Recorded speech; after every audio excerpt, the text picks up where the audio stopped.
Opération Maradiva, la case Mama, l'empire financier d'Angus Rodd placé sous haute surveillance. La FCC, autorisée par la Cour suprême, a initié un forensic auditing complet de la fortune de l'ex-PM, de son épouse, Kobita Junio, et de ses 3 filles. Le beau-frère de l'ex-PM, Sanjeev Kailash Randne, devant être entendu under warning incessamment, pourrait rejoindre son clan familial. Les autres suspects sous caution, Josian Laval d'Ilawon, Niti Shuma et Deviane Ranchurne, proches des Junio, ciblés par cette nouvelle étape de l'enquête pénale indépendamment de la trêve observée pour le pèlerinage de Mahashivaratri et le passage dans les parages du cyclone Garance mi-semaine dernière, les enquêteurs de la Financial Crime Commission, FCC, sous les directives du directeur général par intérim, Sanjay Daoudari, n'ont pas chômé.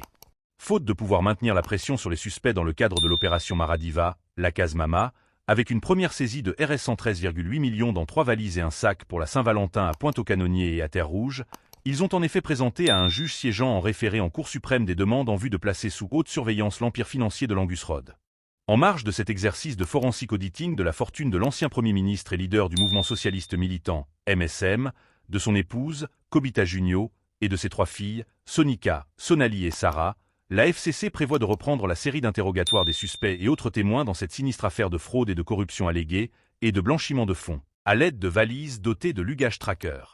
Ainsi, il ne serait nullement inopportun de prévoir que le beau-frère de l'ancien Premier ministre, Sanjeev Kailash Randne, soit de nouveau convoqué dans les prochains jours pour interrogatoire under warning au sujet des soirées arrosées au Maradiva pour mettre au point le mouvement des valises de fonds au nom des Junio. Tout semble indiquer que l'enquête de la FCC sur la découverte de 3 valises et d'un sac contenant Rs 113,8 millions. Au moins 7 montres de marque Cartier et Rolex. De même que des documents personnels et embarrassants, avec dans le backdrop l'ex-premier ministre Pravin Junio, aborde ces jours-ci un tournant décisif. Malgré les avancées versées dans le dossier à charge pour connecter pénalement les Junio, plusieurs zones d'ombre persistent, notamment l'aspect fondamental des sources of funds. Pour faire la lumière sur ce dossier, la FCC a obtenu formellement de la Cour suprême un ordre permettant d'examiner les informations personnelles et financières de 9 VVIPS, dont le leader du MSM, son épouse et leurs 3 filles.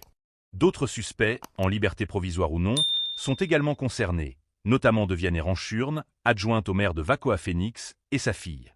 Cette démarche concerne également Josian Laval d'Ilawon, patron de My Holidays Ltd, et son comptable, Chandradeo Ouma, 2 maillons forts de l'opération Maradiva, la case Mama, après les élections générales du 10 novembre de l'année dernière. Initialement, le légal département de la FCC envisageait un possible freezing order des comptes bancaires après la saisie de Rs 113,8 millions.